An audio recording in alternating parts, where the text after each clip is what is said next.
সময় হচ্ছে অনেক কঠিন জিনিস। সময় থাকতে আপনি সময়ের মূল্য দিতে হবে। আমরা অনেক সময় ভুল করি, যখন আমাদের একটা ভিডিও টান দেয় তখন আমরা অবহেলা করে আর ভিডিও বানাই না।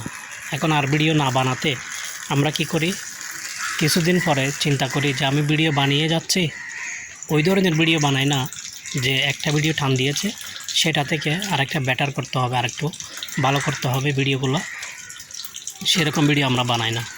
তো আপনাকে কিন্তু লক্ষ্য রাখতে হবে, যতই আপনি এগিয়ে যাবেন অ্যালগরিদম ততই আপনার ভিডিওগুলোকে সামনের দিকে নিয়ে যাওয়ার জন্য চেষ্টা করবে। যদি আপনার ভিডিওতে আগের তুলনায় আরও ভালো বেটার করতেছেন, আরও ভালো পারফরমেন্স করতেছেন, তথ্য দিচ্ছেন, সেটিংস দিচ্ছেন এবং যে তথ্যগুলো দিচ্ছে সেগুলো মানুষের কাজে আসতেছে, এই ধরনের ভিডিও যখন আপনি করতে পারবেন তখন কিন্তু অ্যালগরিদম বলেন বা ফেসবুকের ভাইরাল বলেন, এগুলো হয়ে যাবে। হয়তো একটা দুইটা ভিডিওতে একটু টানতেছে, এরপর আপনি আরও ভালো করতেছেন, আপনার ভিডিওগুলো দেখবেন এখানে 10-15টা ভিডিওর মধ্যে যে কোনো সময় একটা ভিডিও মিলিয়ন হিট করতে পারে। তাই চেষ্টা করুন যে ভিডিওগুলো একটু হিট হচ্ছে সেই ভিডিওগুলো থেকে আপনার ভিডিওগুলো যাতে একটু ভালোর দিকে যায় সেরকম চেষ্টা করতে হবে। শুধুমাত্র আমরা অলসতা অবহেলা করার মাধ্যমেই কিন্তু আমাদের ভিডিওগুলো ভাইরাল হচ্ছে না, কারণ আমরা সময় পাই না, আমরা ভালো একটা জায়গায় গিয়ে ভিডিও করতে পারতেছি না।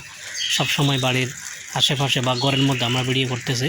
একটু ভালো জায়গায় গিয়ে যদি একটু ভিডিও করি প্রাকৃতিকভাবে, পিছনের ব্যাকগ্রাউন্ডটা একটু ঠিক রাখি এবং যেটা বলবো সেটা যেন স্বচ্ছ থাকে এবং স্পষ্ট থাকে, তাহলে কিন্তু আমরা অবশ্যই ফেসবুকের যে ভাইরাল আছে এই ভাইরালের মধ্যে আমরাও যুক্ত হতে পারবো। তাহলে এত বছর কেন আমাদের ভিডিও ভাইরাল হচ্ছে না, এগুলোর মাঝে কেন কোনো সমস্যা আছে কি না, যে ভিডিওগুলো আগের ভাইরাল হয়েছে এরপর আর কেন ভাইরাল হচ্ছে না, এগুলোর মধ্যে আসলে কিছু বিষয় আপনাকে খুঁজে বের করতে হবে। কিছু জিনিস খুঁজে যদি বের করতে পারেন তবেই কিন্তু দেখবেন আপনার এখানে কিছু আপনি অনুপ্রেরণা পাচ্ছেন যে একটু ভালো করার জন্য।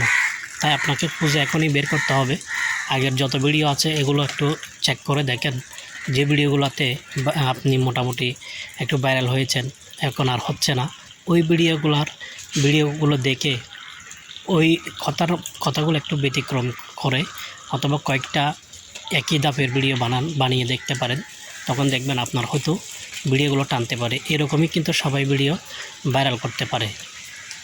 অনেকে এভাবে একটার পর একটা ভিডিও যখন পারফরমেন্স ভালো হয় সেই ভিডিওগুলোকে নিয়ে অ্যানালাইজ করে একটু গবেষণা করে দেখে যে এই ভিডিওটা এই কারণে ভাইরাল হয়েছে।